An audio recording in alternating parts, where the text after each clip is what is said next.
Good morning.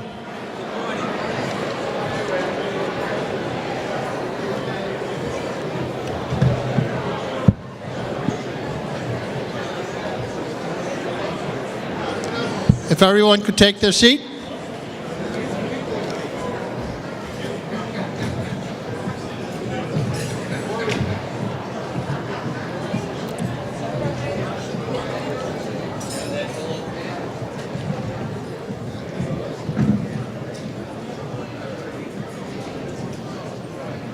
Good morning, and welcome to the 31st Annual Reverend Dr. Martin Luther King Community Breakfast. My name is Phil Nidry, and I co-chair the committee with Nellie Toney. And I'd like to maybe ask you all to give yourselves an applause. This is still one of the largest community events in the city, in the region, on an annual basis. Congratulations.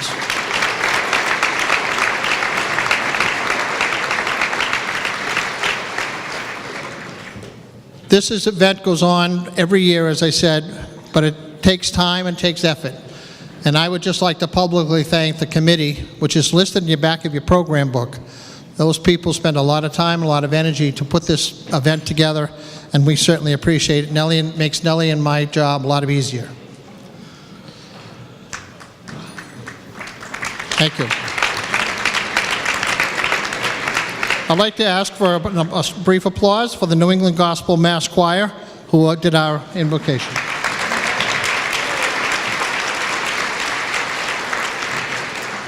My job is fairly simple today, is to introduce our Master of Ceremonies. It's Mr. Robert Jennings. He's the wraparound zone manager for the Worcester Public Schools. He's no stranger to this event and the community in Worcester as a whole. Robert Jennings began his career in education at the University of Massachusetts as a resident director, where he had the most unenviable task, in my opinion anyway, of managing a high-rise residence hall of 600 undergraduate students. So Bob, this has got to be easy for you to do.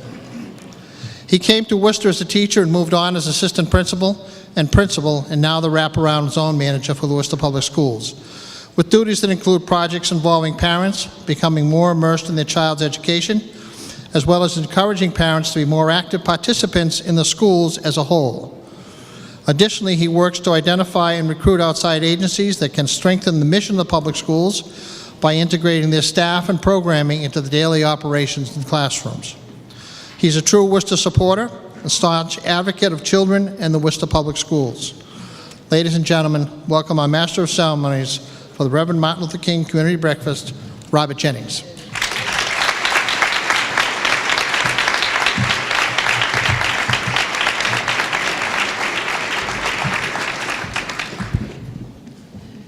Good morning, everybody. Good morning.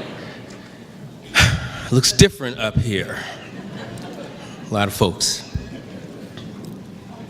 Good morning and welcome to the 31st Annual Dr. Martin Luther King Community Breakfast. First, may I introduce our American Sign Language interpreter, Sharon Newcomb-Clipstein. Nice round of applause for her.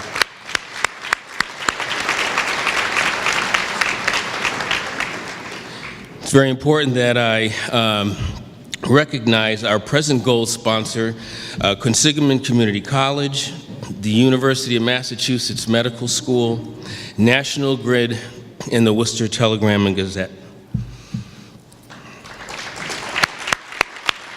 Thank you. Before I begin, I just want to let everyone know this event has, and this time of the year, has significant personal connections with me. My dad, Bob Jennings Sr., was a leader in Springfield, Massachusetts, an icon. He did Martin Luther King's work. He was a soldier, not one to get all the acclaim, but to do the work to make sure that families and children had an equal opportunity to do the best that they could. On this day, my brother and I held my dad as he transitioned from this life to the next. On this day, as we were holding him, Martin Luther King's speech was on in the background on the TV, and it was just ringing. My brother and I looked at each other. So this time of year is very special to me, and this event, I'm just so proud to represent my family and the Worcester community. Thank you.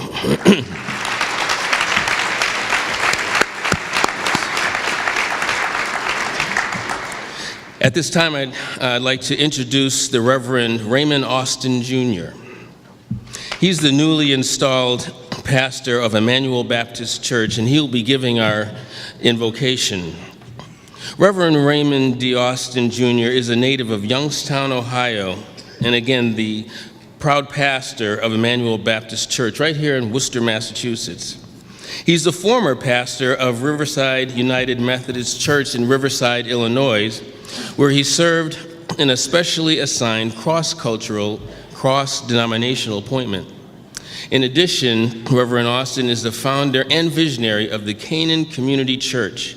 This is like a student ministry that was hosted on the campus of the University of Michigan. Reverend Austin simply desires to do God's will, allowing his everyday life to be just as much of a witness as the words that he preaches from the pulpit. Hallelujah. He has been married for more than 13 years to his wife, Jamie Gilmore, and together they have 4 children, Trinity, Raymond III, Gloria, and Langston. I ask that the audience stand and remain standing after the invocation and the national anthem. Reverend Raymond Austin.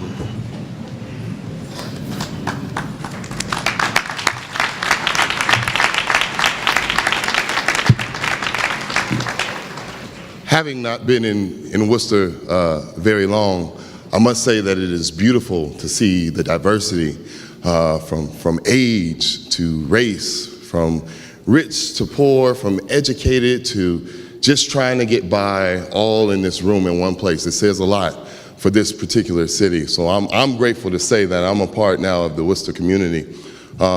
Thank you for that wonderful introduction. I feel like I'm supposed to be the speaker. Nevertheless, we're here for a different reason on today. One of the things about King, you'll hear many different quotes, but the greatest sermon as I embrace in my inner King spirit is the life that he lived. He lived the life in such a way that it touched those who walked with him. I know because I've had the privilege to study under many who walked hand in hand with King.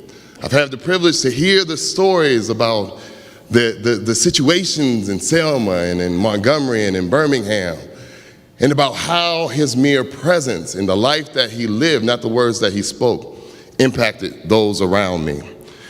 As we prepare to go on, I want to leave you with this King quote before we pray, which said, "Human progress is neither automatic nor inevitable. Even a superficial look at history reveals that no social advance rolls in on the wheels of inevitability. Every step towards the goal of justice requires sacrifice, struggling, and suffering.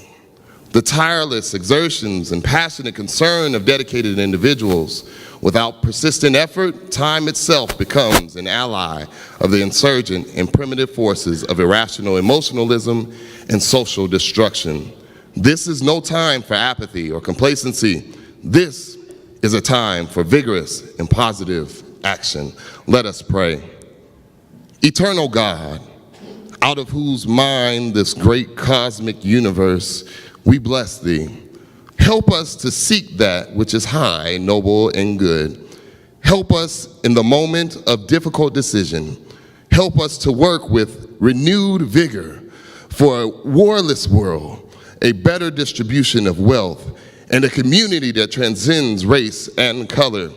For this is the land of the free and the home of the brave. So in the words of Dr. King, let freedom ring. Shadowed beneath thy hand, may we forever stand true to our God, true to our native land. Bless those that have come, O God, And may this service be dwell a spirit of love, of community, of truth, of conviction, of reconciliation, and most of all, of you. In your name we pray, amen.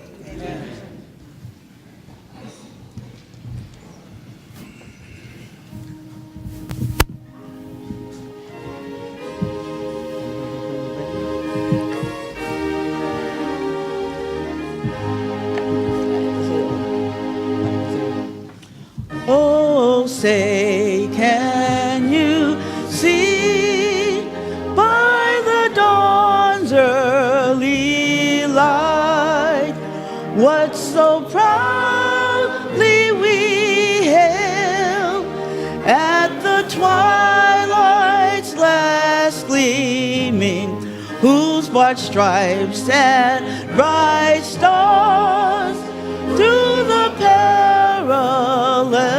fight o'er the ramparts we watched were so gallantly streaming, and the rocket red glare, the bombs bursting in air, gave through the night that our flag was still there.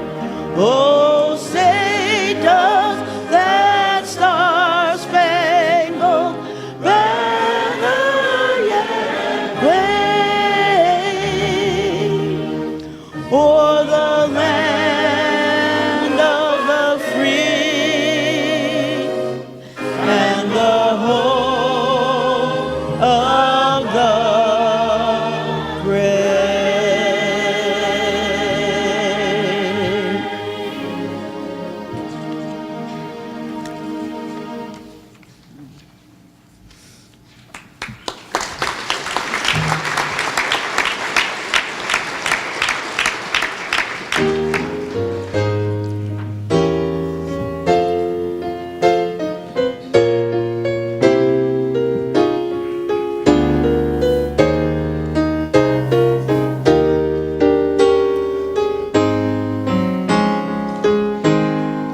Lift every voice and sing till earth and heaven ring with the harmonies of liberty. Let our rejoicing rise high as the listening skies. Let it resound loud as the rolling sea. Sing, sing, sing, sing a song full of the faith that the dark past has taught us. Sing a song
our bright star is cast. God of our weary years, God of our weary, God of our silent tears, Thou who hast brought us thus far on the way, Thou who hast by Thy might led us into the light. Keep us forever in the path we pray, lest our feet stray from the places where we met Thee, lest our hearts, drunk with the wine of the world, we forget Thee. Shadowed, may we forever stand true to our God, true to our native land.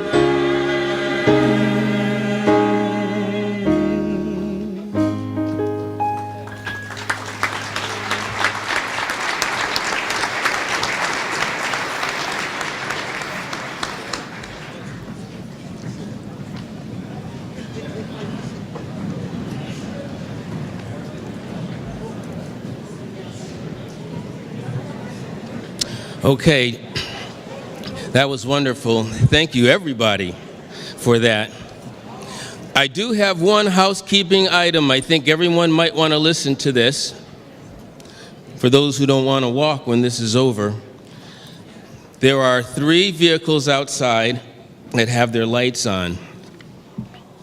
Now, these numbers that I have do not have like Massachusetts and then the number, and they don't have an auto description, so you got to kind of listen, and if you don't know your license plate number, then you're in trouble. I know mine, and it ain't on here. Okay, the first one, 149V69. So just think, does your license plate have a V in it?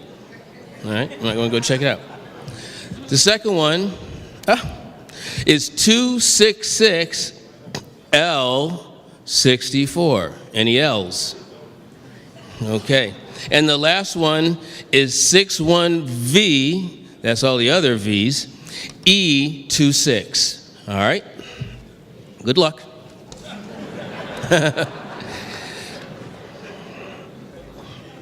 Next, we will have greetings from the following individuals. First, I'm going to say their names, and then I'll introduce them individually. Dr. Gail Carberry, Mayor Joseph Petty, Congressman James McGovern, and Lieutenant Governor Karen Pulido, respectively. Dr. Gail Carberry is the president of Quinsigamond Community College and my friend. And she's been there since 2006. And she is certainly one of the utmost educational leaders in the Worcester community. She has served on many, many boards.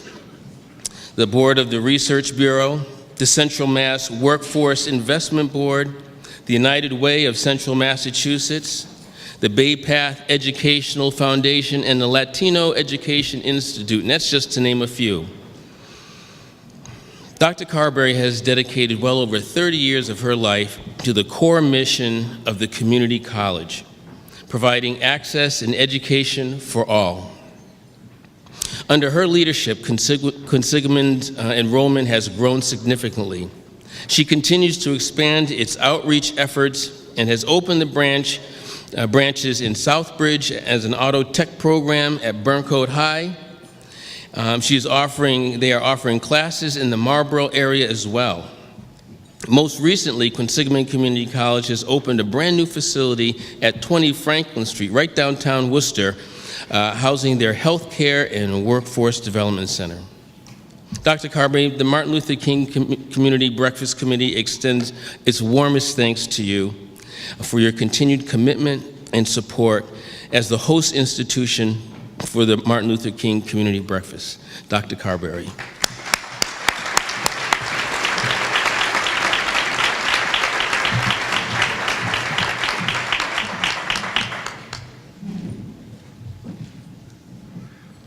Thank you, Bob. I always love looking out at the faces at this breakfast. Not just because of the diversity, but because of the joy and hope I see on all the faces that sit in this room on this particular day. I want to thank the Martin Luther King Breakfast Committee. The work of this group goes well beyond this event today. The fundraising, the opportunity to select scholarship winners, and a range of other efforts. Please permit me the indulgence of also thanking Susan LaPrade, who was a prime individual representing Quinsigamond Community College and lifting this initiative. She retired in December, and she's sitting home today, and I think she'll probably be here next year, but I think there was a little too much emotion for her to be here this morning. Many of you have mentioned that Quinsigamond's team has gotten out there and salted and sanded. It wouldn't be Martin Luther King Day in Worcester if Martin hadn't given us another blessing of wonderful purity. I know that this year the snow's a little less deep than it has been sometimes, but thank you for braving it and coming out this morning. Quinsigamond has been working with partners in higher education and in the K-12 system for quite a while. And it is about access, and it is about equity, and it is about opportunity, and it is about hope, and it is about faith. Most recently, we've worked with the partners in the public higher education sector to create what we call a $30,000 connection, an opportunity for every individual, every resident of our community to get a degree at no more than $30,000.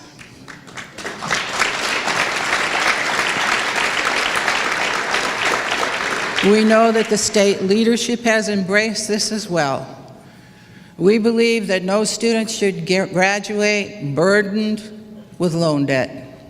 Students who graduate with too much loan debt do not qualify for mortgages to buy homes in our communities and to bring their talents and keep their talents here. Students who graduate with too much loan debt at the baccalaureate level do not have the resources to go on to graduate school and to become the best that they can possibly be. So we're very proud of this initiative. We hope it will continue to thrive. Quinsigamond Community College also has stepped up on leadership challenges of service throughout this community.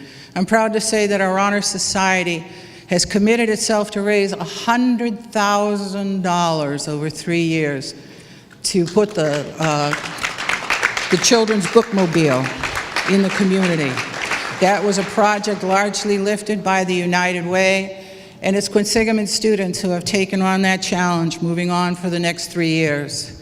They want to see that every kid in our community is reading at grade level by 3rd grade, so that they can become part of the fabric of this community in a meaningful way. These are interesting times. When we talk about service, it's very easy for us over this many years since the loss of Dr. Martin Luther King to talk about Martin Luther King Day as a day of service. We need more than a day of service, my friends. We need a total commitment to ensuring service for each other. And in this particular year, 2016, a year in which we will elect a new president of the United States, we must commit ourselves to the service of ensuring that every person in our nation who is eligible to vote will go to the polls. There is no stronger commitment that we can make than ensuring the election of the next president of this country.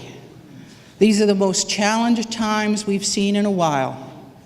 Our opportunity to be what we have to be as a nation and as communities rests on our ability to get out the vote. So, my friends, thank you so much again for being with us on a Martin Luther King Breakfast Day. Joy to you all.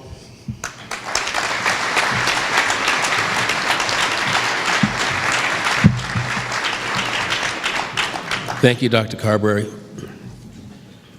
Mayor Joseph Petty is serving his 8th two-year term as councilor at large and his 3rd term as the mayor of this city. He is also executive secretary to the Employees Retirement System of the Massachusetts Housing Finance Agency. His agenda has also consistently focused on education, jobs, public safety, and neighborhoods. He is known both to his colleagues and his constituents as the voice of reason and a consensus builder, a style for which he is proud of, and we're proud of you too.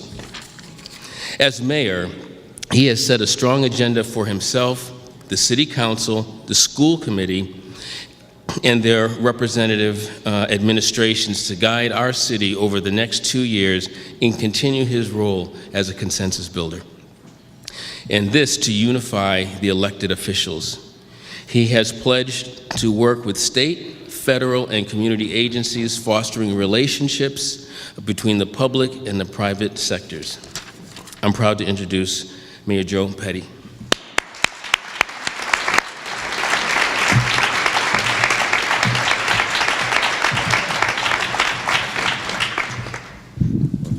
Thank you, Bob, for that generous introduction. I want to thank the ladies and gentlemen here today. I want to thank you, Gail Carberry, and the Quinsigamond Community College for hosting this event.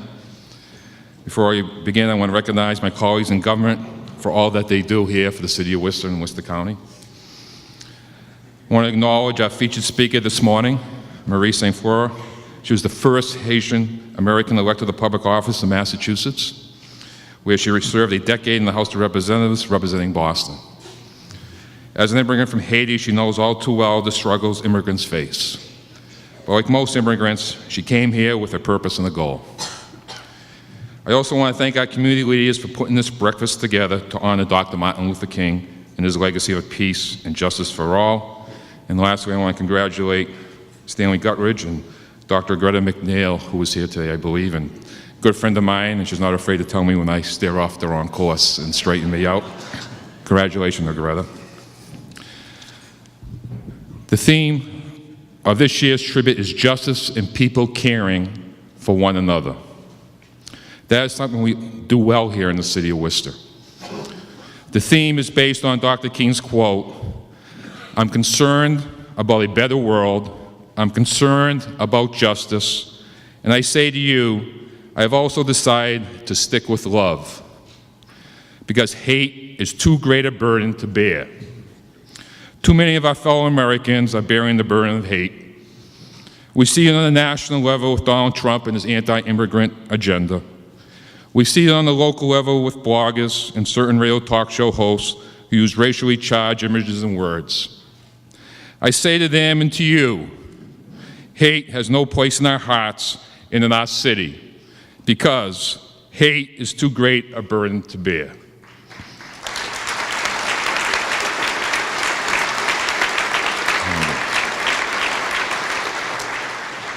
Worcester has always been and is a welcoming city, and we continue to do so as long as I am mayor.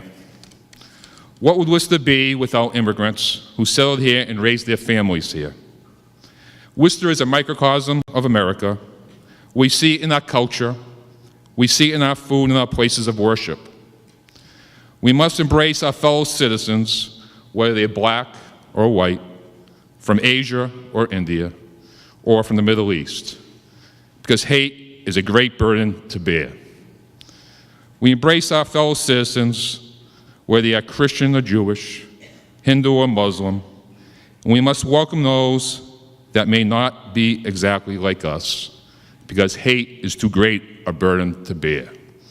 To quote Dr. King, the ultimate measure of man is not where he stands in moments of comfort and convenience, but where he stands at times of challenge and controversy.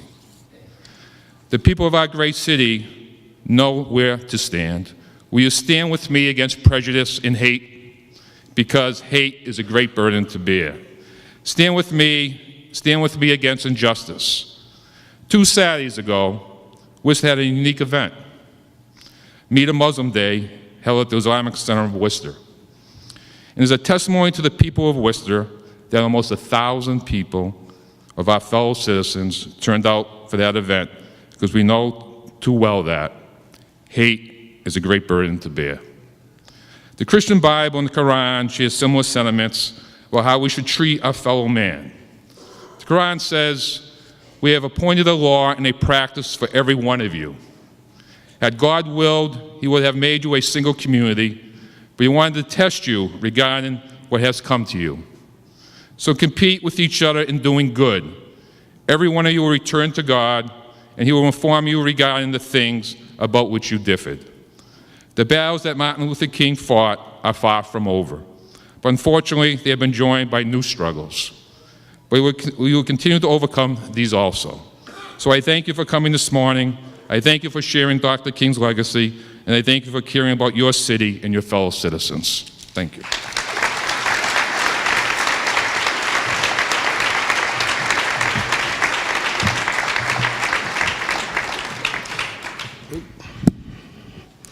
Thank you, Mr. Petty. Congressman Jim Mcgovern.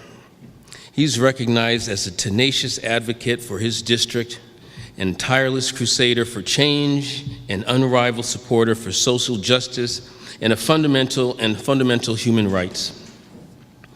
He is now in his 10th term in Congress and is the co-chair of both the Tom Lantos Human Rights Commission and the House Hunger Caucus.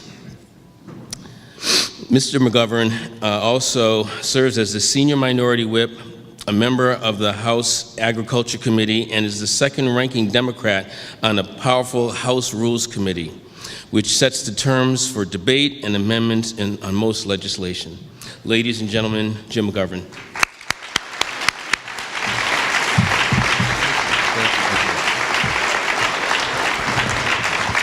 Well, first of all, let me thank the wonderful Bob Jennings for the generous introduction and for being a wonderful MC. We appreciate it very much. Let me also thank the members of the Breakfast Committee for all their hard work, particularly Phil Nidry and Nellie Toney. Every year, this is a wonderful, inspiring gathering, and today is no exception. I want to thank the wonderful New England Gospel Mass Choir behind us. I feel like I'm in heaven when I listen to them sing, so thank you very much. I also, and it's important to thank our sponsors here today, Quinsigamond Community College, Gail Carberry, thank you very much, UMass Medical School, the National Grid, and the Worcester Telegram and Gazette. We very much appreciate your support of this breakfast. And I too want to acknowledge the recipients of the Service Award a little later today. My dear friend Greta McNeil and Stanley Guttridge, both are heroes of mine, both kind of I think represent the best in our community, and I can't think of any two people who deserve this honor more than them, so congratulations. And I also want to acknowledge in advance the kids who are going to be, the young people going to be acknowledged in a little while for their essays and for their art contest, and pretty soon you're going to hear from Marie St. Fleur, my great friend who is going to inspire us all and lift us to a new level, so I look forward to that. You know, I've been to a lot of Martin Luther King gatherings over the years, and usually at these breakfasts or ceremonies, someone usually gets up and asks the question, what would Martin Luther King do if he were alive today? What would he say? What would he be thinking? Well, if Martin Luther King were alive today, he'd be 87 years old. And I have no doubt that he would have every bit the passion and commitment to social justice and to economic security and to peace that he had when he was alive. But in many respects, that's the wrong question. We ought to be asking, what have we done? And what are we going to do? And how are we going to change things? You know, what have we done in this community to feed the hungry, to help lift those out of poverty? What have we done to help, bridge the divide that unfortunately exists between too many different cultures and races and religions in our country and around the world? What are we doing to make sure that everybody has affordable housing? What are we doing to make sure that everybody has equal opportunities to education and to a job? And what are we doing to stand up for the workers of this country? What are we doing to stand with our brothers and sisters who are immigrants? You know, we have a lousy immigration policy in this country. And right now, as we're speaking, we got people who want to build walls all around our country. They want to deny the right of the most vulnerable people in the world, from Syria and Iraq, the ability to seek refuge here, mostly widows and orphans. And we are sending children back to the most violent situations in Central America. And I read the other day that the Peace Corps has canceled its program in El Salvador because it's too dangerous. It's not safe. And yet we regularly deport children back into that very violent and difficult situation. We got to do better.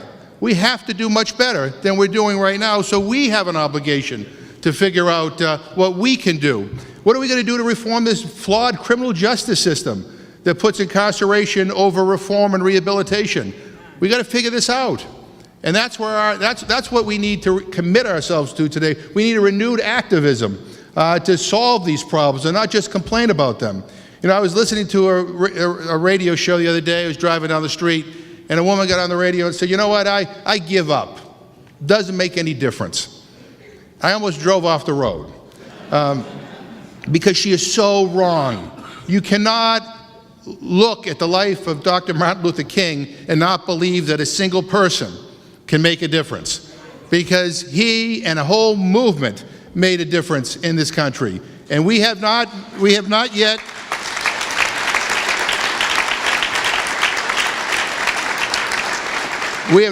reached that promised land that he talked about, but we can. We can. And that's the message that I want to impart today to everybody here. I believe we can change this country and we can change this world and we can make it better. You know, I have in my office in Worcester, I have hanging on the wall a quote from Rosa Parks, which I think is particularly meaningful. And I wanted, if I could have talked to that lady who said that she was tired, I would have told her this quote. And the quote is, "The only tired I was tired of giving in." And so we can't give in and we can't give up, and we need to work together to make this community, to make this country, and make this world a better place. Thank you very much.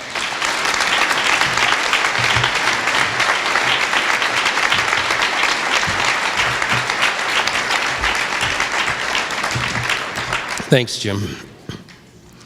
Lieutenant Governor Karen Pulido was inaugurated on January 8th, 2015, alongside Governor Charlie Baker as the 72nd Lieutenant Governor of the Commonwealth of Massachusetts. Lieutenant Governor Pulido began her public service in local government, serving as a member of the Shrewsbury Board of Selectmen. She then expanded her work to the state level, serving as a member of the State Lottery Committee. Then in 2001, Ms. Pulido was elected state representative and served 5 terms. In her time on Beacon Hill, the Lieutenant Governor was a leading advocate for the passage of Jessica's Law. This is a bill which would establish tough mandatory minimum sentences for child sex offenders. Her advocacy paid off in 2008 when she worked with her Democratic colleague to pass tougher sentencing legislation and require DAs to fill more comprehensive report about child sex offenses in Massachusetts. The Lieutenant Governor has also worked hard to promote jobs and economic development, especially encouraging young people to explore careers in science and technology. Lieutenant Governor Pulido is a lifelong resident of Shrewsbury, where she owns and operates a commercial real estate development firm and lives with her husband and 2 young children. Lieutenant Governor Pulido, welcome.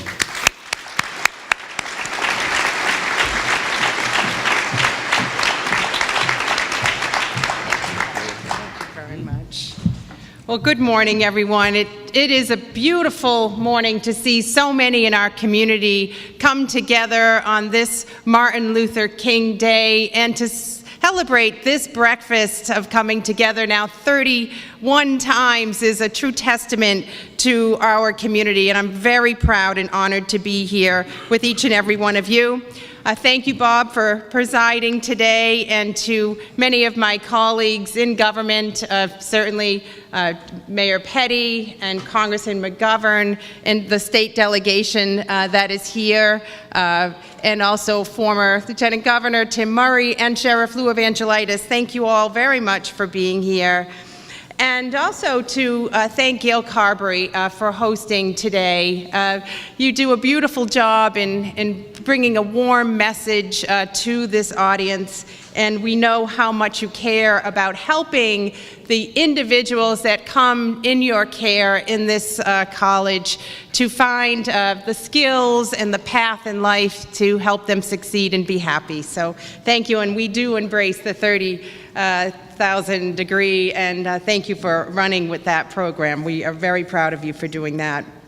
I want to just start by saying, as we gather today, we think about the important person that Dr. King was and continues to be, and we realize that our nation could not become his beloved community if it failed to recognize the greatness and limitless potential of all of her citizens.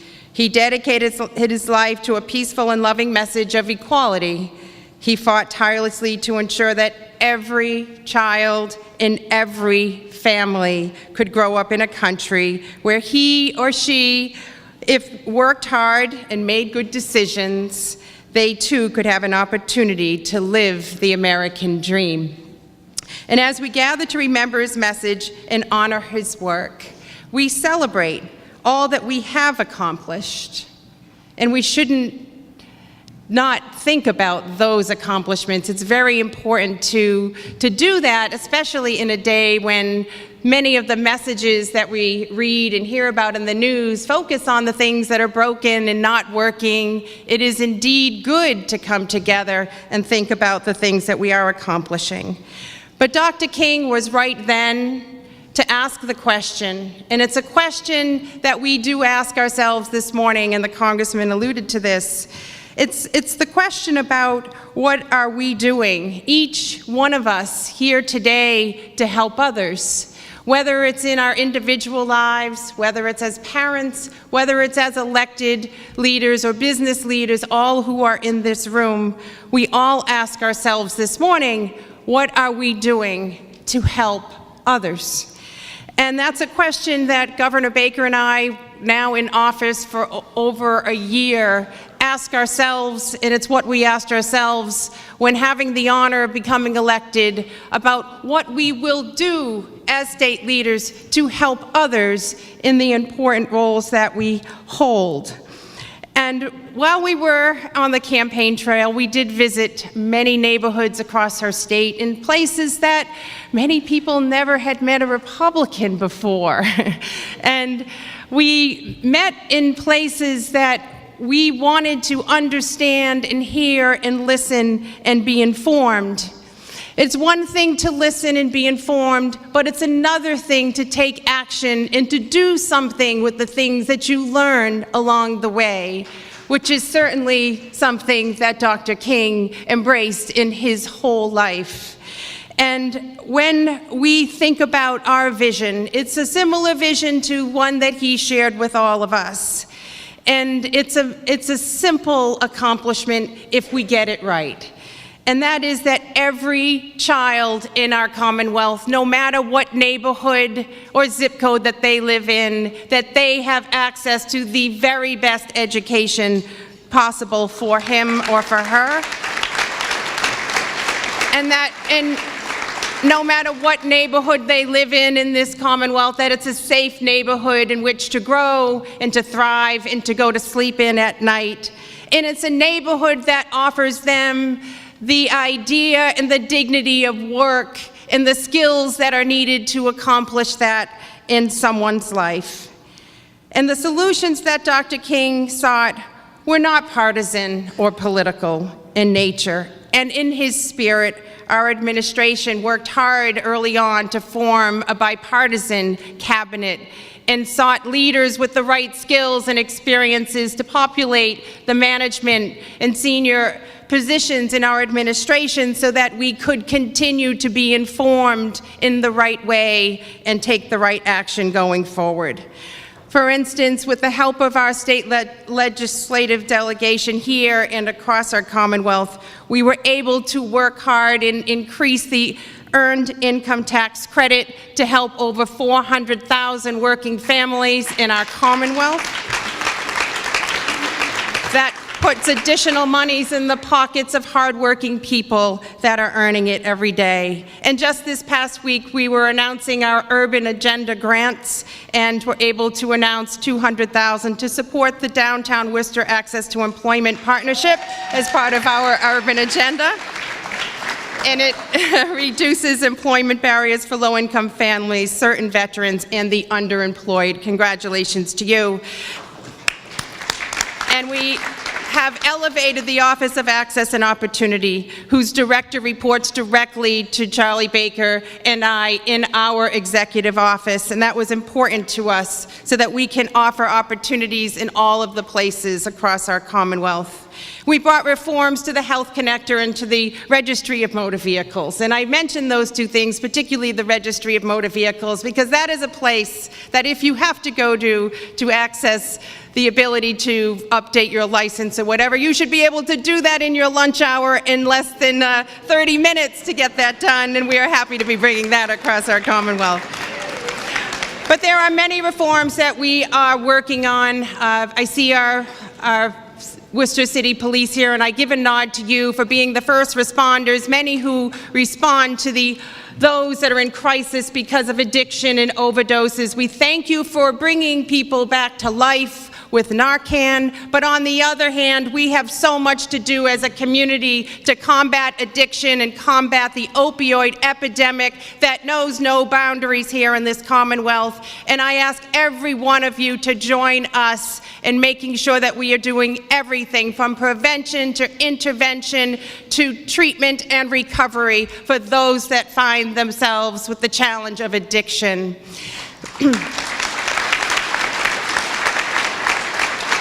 And we are very pleased to announce, again, with the cooperation of our legislature, that no longer will women who are in need of treatment be sent to MCI Framingham State Prison. They will be sent to the proper treatment facility to get the treatment that they deserve.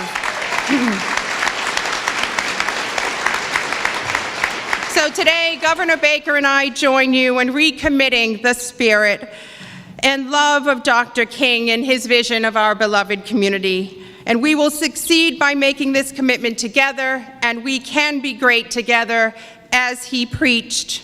And in his words, everybody can be great because anybody can serve. You don't have to have a college degree to serve.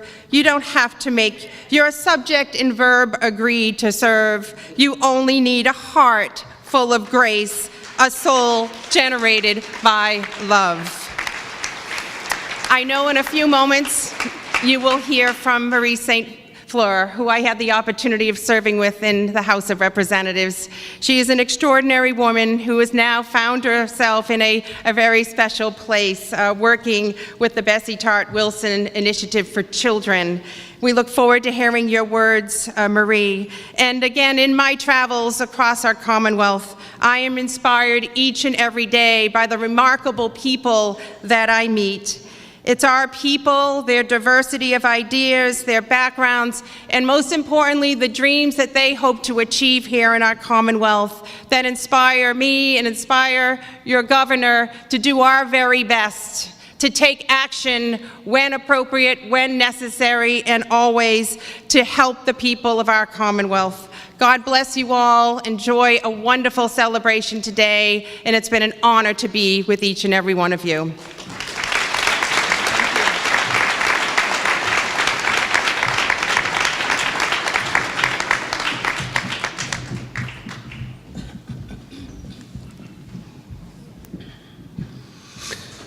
Thank you all. I'd like to thank President Carberry, Mayor Petty, Congressman Mcgovern, and Lieutenant Governor Pulido. And as you heard, the underlying theme in all this motivation is about action. Their job's easier when we take action. So hopefully you take a chance to read some of the essays that are in this book and see what the young people here have written, and to take the words of our leaders to heart. Do something. And then if you don't want to, maybe help somebody else do something, but do something.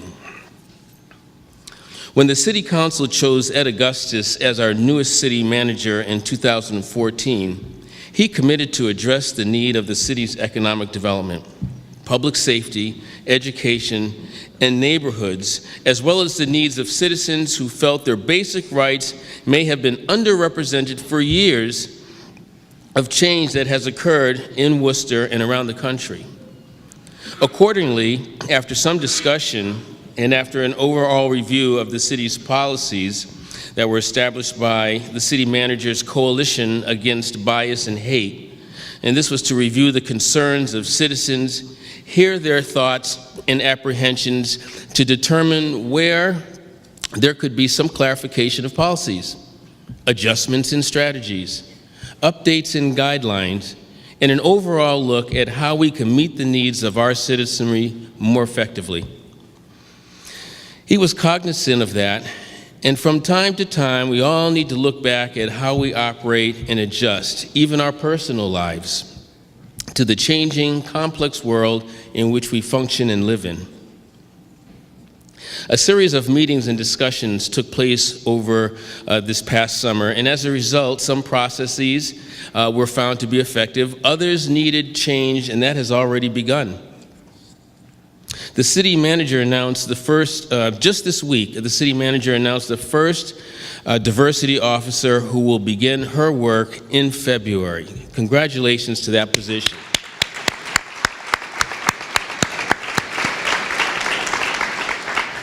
The Breakfast Committee thought it was appropriate to update you on what has occurred and where we see the city going from here. Much has happened and we have more to learn about. But here, to give you a brief overview of the efforts to date and ongoing, the efforts that are going forward, is Mabel Milner. She's the co-chair of that commission. For a brief overview of the summer meetings, it's available at your table. And then there'll be a more detailed report available when you leave today.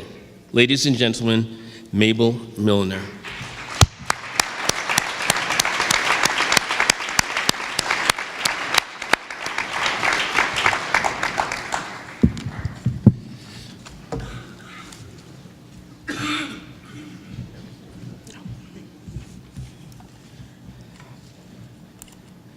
Good morning. As the chairperson of the City Manager's Community Coalition Against Bias and Hate, I want to thank the Breakfast Committee for allowing me to make some brief remarks this morning. Today, we commemorate the 30th anniversary of the federal holiday in honor of the Reverend Martin Luther King, Jr.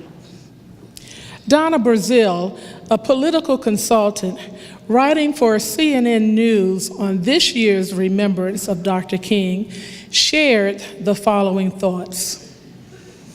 Had he lived, I believe King would have continued to inspire hope and would challenge us to fulfill his dream of a more inclusive society, where everyone would have an equal opportunity for life, liberty, and the pursuit of happiness.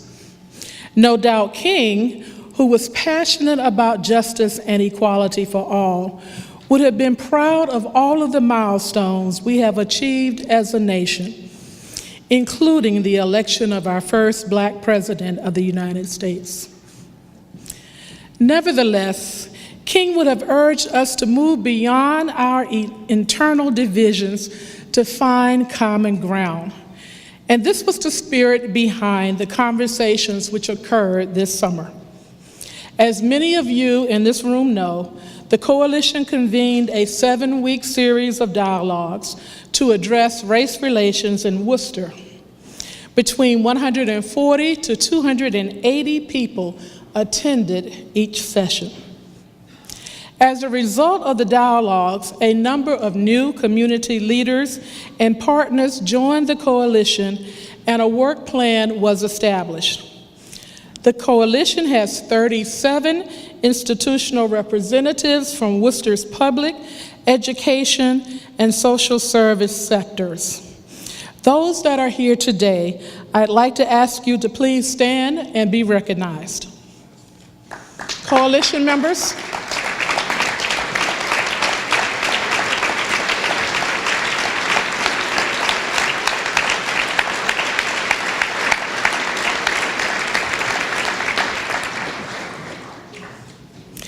The Dialogue Subcommittee of the Coalition met this fall to review the compiled notes from the dialogues on race.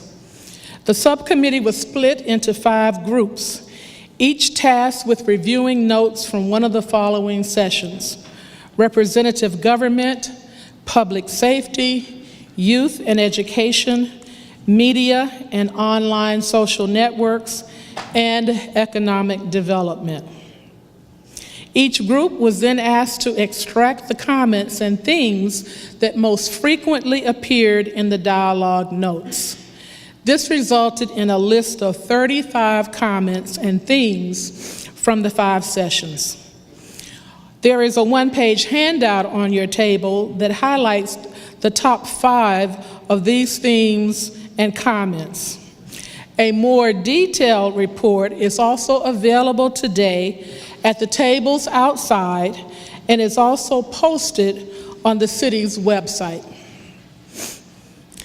The dialogue notes pointed to specific concerns for future action by the city government, while also raising concerns that must be addressed by the community at large. The most common overarching theme expressed by participants during the dialogue was the need for city government to support the creation of a more diverse and culturally competent workforce throughout Worcester's municipal agencies and in other sectors like business, education, and healthcare. The second largest overarching theme was the need for more effective and timely communication to the public about what city government and other sectors are doing to address concerns raised in the dialogues and about where more efforts are needed. Again, I am happy to share the news that the city's first Chief Diversity Officer, Dr. Mallika Carter, has been hired and will begin work in February. I have met with Dr. Carter and look forward to working with her. I am confident that she will help move the city forward in achieving many of the goals that emerged from the dialogues. The coalition supports the city manager's implementation of his initial strategies to bring about a more diverse and inclusive community. The manager submitted a progress report to the City Council in September, and he will submit another later this month. Coalition members through our respective organizations and institutions have taken significant steps to develop and implement our own action strategies. Those of you present today are also doing important work, and we hope to be able to connect our future efforts and bring about greater collaboration in the years to come. A community survey on diversity and inclusion strategies is currently under development and is expected to be released to the public this month. We encourage all organizations and individuals here with us today to complete this survey. We also invite you to attend a community meeting on Monday, February 29th, from 6:30 p.m. to 8 p.m. at the Belmont AME Zion Church. This will be an opportunity to learn how the City of Worcester continues to fulfill its pledge to implement strategies promoting diversity and inclusion in city government. You will hear from coalition members share what they have taken and watch as community leaders take the stage to share their action plans for the year to come. You can receive email updates about the community survey and meeting information by signing up for our newsletter. The sign-up link is written on the handout on your tables. So we are experiencing an increased level of commitment from leaders and community members in all sectors throughout our city to actively address racial and social inequalities, and I urge you all to join in this exciting work to promote equality for all. Dr. King once said, "If you can't run, then walk. If you can't walk, then crawl. But whatever you do, you have to keep moving forward." The city of Worcester is moving forward. Worcester, continue to stand up, speak out, and act with purpose, so we too can live out Dr. King's dream of freedom, justice, and equality.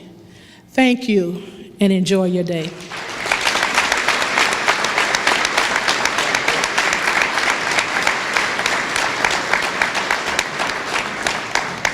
As I also stand representing the College of the Holy Cross, it is an extra honor to be here to see Dr. Ogretta McNeil receive another well-deserved acknowledgement and recognition for all the work she has done at the college and all the work that she has done to many in the room, where she has been a mentor and a role model and a good friend, as well as Stanley, who's also going to be recognized for his work. Again, thank you all and have a good day.